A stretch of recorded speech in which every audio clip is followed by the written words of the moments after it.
The Living Zen-podcast is a gift from the members and associates of the Victoria Zen Center to you. If you enjoy it, please be sure to let your friends know about Living Zen. If you'd like to support our community, here are a few ways that you can do it. Download the Living Zen podcast app for iPod, iPhone, or Android. You can also purchase additional Zen Talks by Venerable Eshu on iTunes or Amazon.com. One of the most meaningful ways to show your support is by joining our Sangha as an associate. Your commitment of $10 a month will ensure that offerings like the Living Zen podcast and our online eZendo will continue to be available around the world to everyone with an interest in truly living Zen. To become an associate, please visit our website at www.zenwest.ca and click on the membership tab. Thank you for your support. I was away last Tuesday. Took some time with my family. Last Monday, my dear dog Dottie died. She was 14 years old. For those of you who have been to the Zen Center, you've had an opportunity to meet her.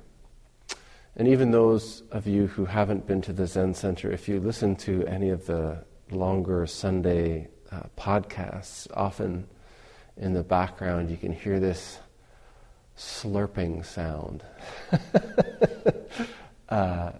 She was a big dog, and so she'd get a drink and you could, curse her at the time.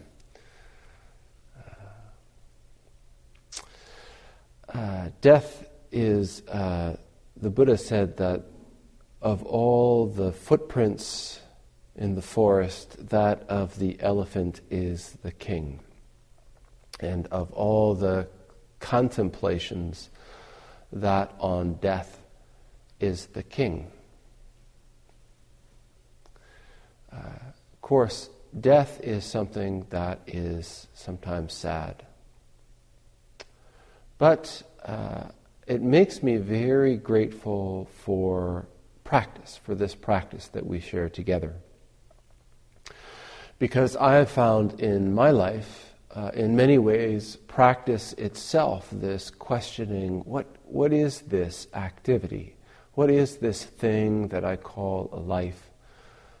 Really started with a death when I was a young boy, 9 years old, my mother's death. And what this practice has offered me is an opportunity to be with this death activity. What I've found is that we often juxtapose or set in opposition life and death.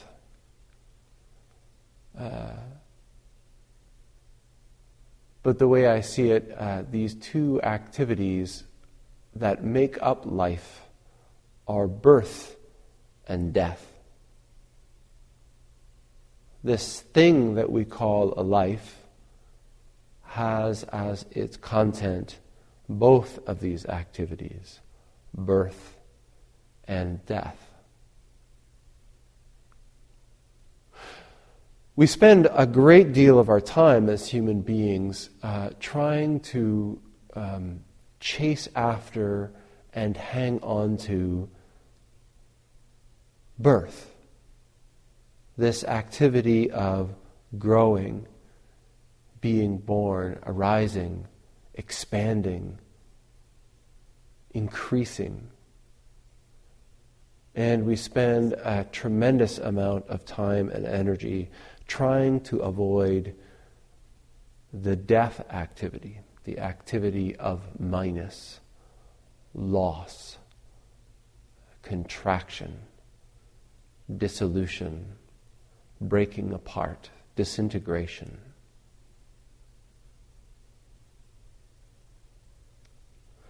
But when we take death not as the opposite of life, but as the opposing activity of birth, And if we are able to grasp death as a half the content of our life is this activity of dissolution, then we don't have to fear death. We don't have to fear loss. We don't have to fear dissolution.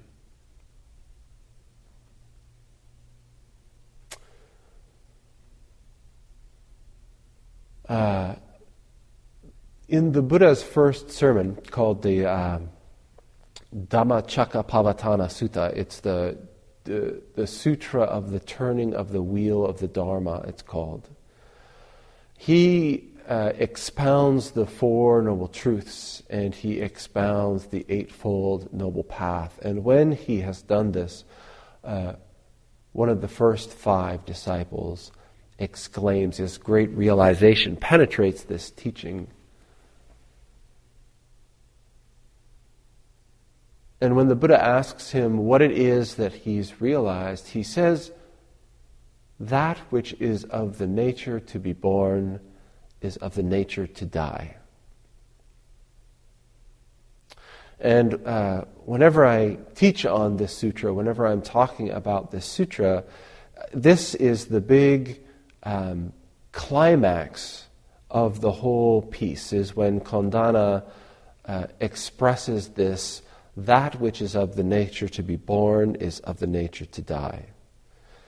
And I think if we just give it a surface reading, we think, well, that's pretty obvious. But do we live that way? In our day-to-day, moment-to-moment activities, when we're picking up a toothbrush, or when we're petting our dogs or our cats, when we're interacting with our loved ones, are we aware that all of these things, all of these people, all of these circumstances, all of these environments that have come into being, that have been born, have also as their nature this death activity? Each and everything that we come into contact with, that we experience, has arisen. Arisen out of this great seamless origin. And just as it has arisen, by the very activity of arising, it ensures that it will return. The activity of birth and the activity of death are just 2 aspects of the functioning of life.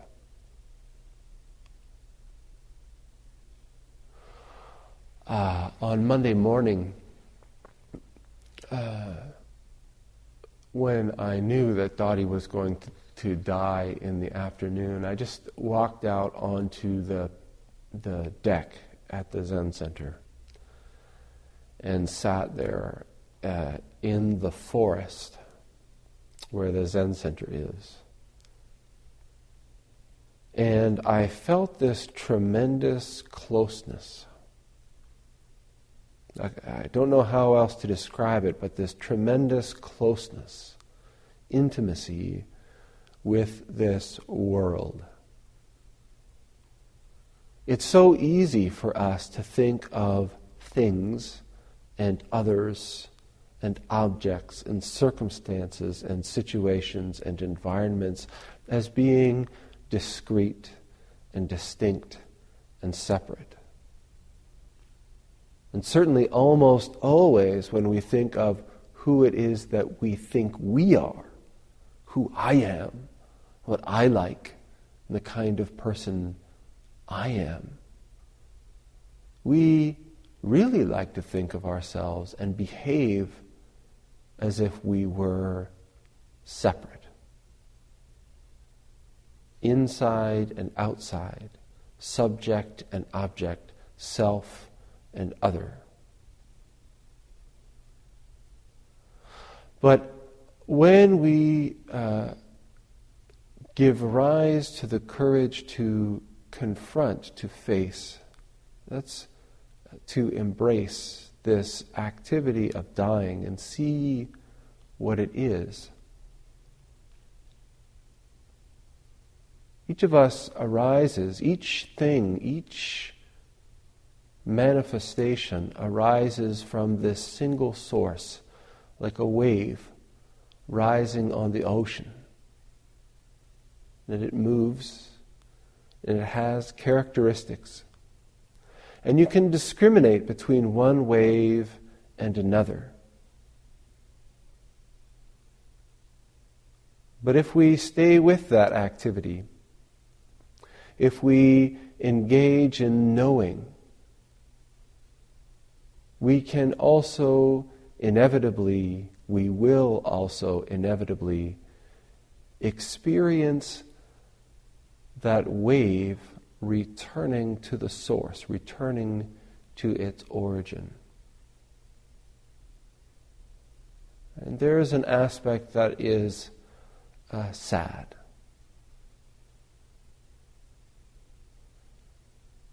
The characteristics of that particular wave are gone, and they will never be manifest quite in that way ever again. But what I experienced or what I felt that morning was not that the wave goes somewhere. Where does the wave go? Where does Dhati go? When we die, where do we go?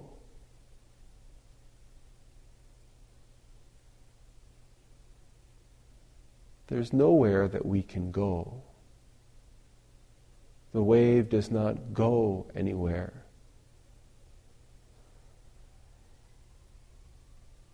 The ocean calls. In this inevitable, irrefutable way. Our origin calls us.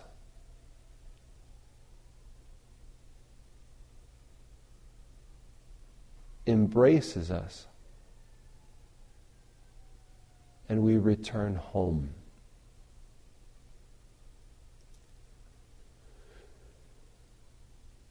This experience, to clearly see this activity of birth and death, to clearly see that which is of the nature to be born, which is all things, which is you and me, is also of the nature to die, is a profound gift. Because as we walk through our lives full of objects and people and relationships, we can know clearly that we don't walk this way again. We don't have this opportunity again. There's no do-overs of this moment again. So in Zen practice, this is why we place so much emphasis on pouring yourself wholly, completely into the activity that you are engaged in. We start with a very simple activity, sitting, breathing. Just be here, fully, completely, entirely.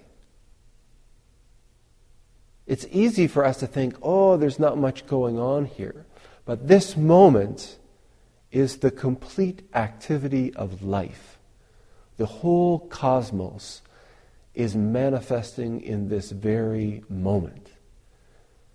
There is nowhere else for you to be. There is nothing else for you to do. Don't drift away into fantasies about the future or memories of the past. Pay attention to what is unfolding in this very moment. You have no other life to live. Wake up.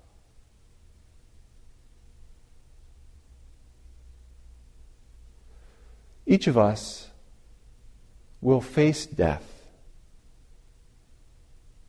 There's no way around it. You can't get away from it. Each of us has the option to pretend that we won't see it, to pretend that it isn't happening, to pretend that it's not going to be us. And we can choose to do this, but we'll spend our whole lives running, avoiding the completion, avoiding the wholeness of our life. Or we can learn how to stop. We can take up this posture, this opportunity to simply experience birth and death in this moment. Birth and death in each and every activity. We can embrace each and every relationship, circumstance, environment, and recognize that it is passing. Embrace that intimacy and awaken to the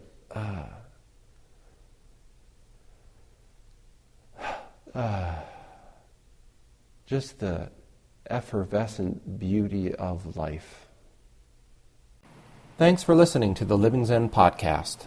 If you follow Living Zen through iTunes, I would very much appreciate it if you would take a moment to let me know what you think about it by rating or reviewing the podcast, so that new listeners can also hear what you have to say. Thank you for your time and for your support.